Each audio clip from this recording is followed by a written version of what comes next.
പരിശുദ്ധാത്മാവേ എന്നിലൂടെ ഒഴുകണമേ,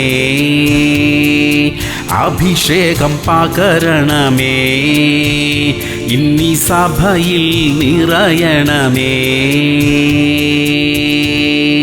യോഹന്നാൻ 3:34. ദൈവം ആത്മാവിനെ അളവ് കൂടാതെയല്ലോ കൊടുക്കുന്നത്. പ്രിയമുള്ളവരെ, പരിശുദ്ധാത്മാവിന്റെ നിറവിനായി നമുക്ക് പ്രാർത്ഥിക്കാം. പരിശുദ്ധാത്മ ശക്തി നമുക്ക് അത്യാവശ്യമാണ്. രക്ഷയുടെ അനുഭവത്തിലേക്ക് വന്നതുകൊണ്ട് മാത്രം ആ ശക്തി ലഭിക്കുന്നില്ല. പരിശുദ്ധാത്മ ശക്തിക്കായി പ്രാർത്ഥിക്കണം. അപ്പോൾ ദൈവം നമ്മിലേക്ക് ആ ശക്തി പകരും. മുൻവിധികൾ ഒന്നും കൂടാതെ കർത്താവേ, പരിശുദ്ധാത്മ ശക്തിയാൽ എന്നെ നിറയ്ക്കണമേ എന്ന് നമുക്ക് പ്രാർത്ഥിക്കാം. സ്വർഗീയ പിതാവേ, ഞങ്ങളിൽ പകർന്നിരിക്കുന്ന ആ പരിശുദ്ധാത്മ ശക്തിക്കായി സ്തോത്രം. ഇതുവരെയും ആ ശക്തി പ്രാപിച്ചിട്ടില്ലാത്തവരിൽ അവിടുത്തെ ശക്തിയെ അയക്കണമേ, യേശു ക്രിസ്തുവിന്റെ നാമത്തിൽ തന്നെ. ആമേൻ, ആമേൻ, ആമേൻ.